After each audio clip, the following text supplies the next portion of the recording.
নমস্কাৰ বন্ধু-বান্ধৱীসকল, আপোনালোকক education for Assam চেনেলটোলৈকে প্ৰথমতে স্বাগতম জনাইছো।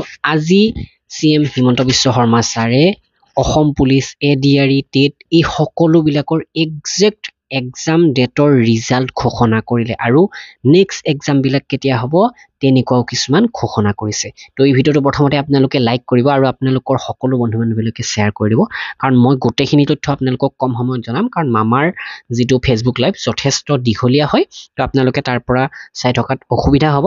তো প্ৰথমতে ইয়াতে আমি অসম পুলিচৰ যি তিনিটা এক্সামৰ ৰিজাল্ট আৰু এক্সাম ডেটৰ কথা কৈছে সেইটো আপোনালোকক জনাম। অসম পুলিচ ABUB কনষ্টেবলৰ যিখিনি পোষ্ট আছিলে তাৰে PST ইতিমধ্যে হৈ গ'ল আৰু সেইটো সকলোৱে জানে।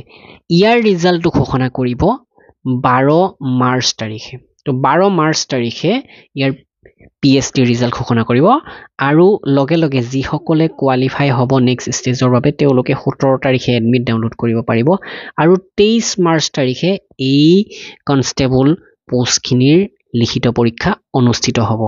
মাৰ্চ মাহৰ 23 তাৰিখে, মন কৰক, মাৰ্চ মাহৰ 23 তাৰিখে। মই লাষ্টৰ ফালে মামাৰ ভাষণটো আপোনালোকৰ বাবে ৰাখি থৈছোঁ, সেইখিনিও আপোনালোকে নিজে চাই ল'ব পাৰিব। আৰু যদি আপোনালোকে ভাবে অসমীয়া মাধ্যমৰ এই PDF-খন কিনি ল'ব পাৰে কনষ্টেবলৰ এক্সামৰ বাবে, 10,000 প্ৰশ্নৰ উত্তৰ পাব মাত্ৰ 125 টকা। assamgkpdf.com ভিজিট কৰি অথবা ডেছক্ৰিপশ্যনৰ লিংকৰ পৰা অথবা আমাক ডাইৰেক্টলি আপোনালোকে হোৱাটছআপ কৰি গুগল পে' কৰি এই PDF-খন লৈ ল'ব পাৰে। নেক্সট মন কৰক, অসম পুলিচ SIৰ লিখিত পৰীক্ষা হৈ গৈছে, সকলোৱে ভালদৰে এক্সামটো দি দিছে। এই পৰীক্ষাৰ ৰিজাল্ট 6 মাৰ্চত ঘোষণা কৰা হ'ব। 6 মাৰ্চত SIৰ ৰিজাল্ট ঘোষণা কৰা হ'ব আৰু তাৰ লগে লগে ইয়াৰ নেক্সট ষ্টেজৰ PST, অৰেল এইবিলাক আৰম্ভ হৈ যাব। আৰু অসম পুলিচৰ ড্ৰাইভাৰৰ এক্সামো হৈছিলে, তো সেই ড্ৰাইভাৰ পোষ্টখিনিৰ ৰিজাল্ট 4 মাৰ্চ তাৰিখে ঘোষণা কৰিব বুলি হিমন্ত বিশ্ব শৰ্মা ছাৰে ঘোষণা কৰিছে। তো আপোনালোকে এতিয়া মামাৰ ভাষণটো চাই লওক। মই এতিয়া আপোনালোকক জনাই থৈ যাম, সাব ইন্সপেক্টৰ আমাৰ UB, AB, কমিউনিকেশ্যন এই তিনিটা ক্ষেত্ৰত অসম আৰক্ষীয়ে সাব ইন্সপেক্টৰ পোষ্টৰ পৰীক্ষা পাতিছিল। ইয়াত পদ আছিল 203টা।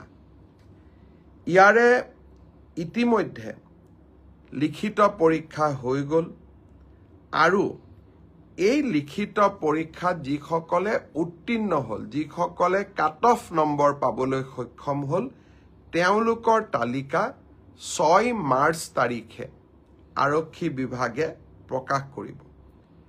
6 মাৰ্চ তাৰিখে লিখিত পৰীক্ষাৰ ৰিজাল্ট হোৱাৰ লগে লগে PST আৰু PET আৰম্ভ হ'ব আৰু PST আৰু PETৰ এডমিট কাৰ্ড আপোনালোকে 9 মাৰ্চত ডাউনলোড কৰিব পাৰিব আৰু PST আৰু PET 17 মাৰ্চৰ পৰা আৰম্ভ হ'ব।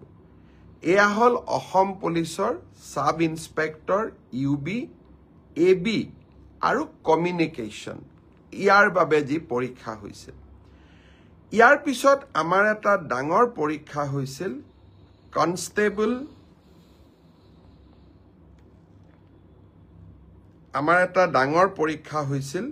সেইটো হ'ল constable UB, constable AB, constable communication আৰু sub officer fire and emergency service. কনষ্টেবলৰ UBত পোষ্ট আছিল 1760টা, কনষ্টেবল ABত পোষ্ট আছিল 2301টা, কনষ্টেবল কমিউনিকেশ্যনত পোষ্ট আছিল 466টা আৰু সাব অফিচাৰ ফায়াৰ ছাৰ্ভিচত পোষ্ট আছিল মাত্ৰ 1টা। এই গোটেই পৰীক্ষাটোৰ ইতিমধ্যে PST আৰু PET কমপ্লিট হ'ল। এই পৰীক্ষাটোৰ যিসকলে PST, PETত কোন পাছ কৰিলে, ইয়াৰে ৰিজাল্ট অসম আৰক্ষীয়ে 12 মাৰ্চ তাৰিখে ঘোষণা কৰিব। অৰ্থাৎ কনষ্টেবল UB, AB পৰীক্ষাৰ প্ৰথম ৰিজাল্ট 12 মাৰ্চ তাৰিখে প্ৰকাশিত হ'ব। ইয়াৰ পিছত আপোনালোকে নিজেও জানে যে এটা লিখিত পৰীক্ষাত আমি অৱতীৰ্ণ হ'ব লাগিব আৰু এই লিখিত পৰীক্ষাটিৰ বাবে যিসকলে কাট অফ মাৰ্ক পাবলৈ সক্ষম হ'ব তেওঁলোকে এডমিট কাৰ্ড 17 মাৰ্চৰ পৰা ডাউনলোড কৰিব পাৰিব আৰু ফাইনেলি ABUB ৰিটেন টেষ্ট 23 মাৰ্চত অনুষ্ঠিত হ'ব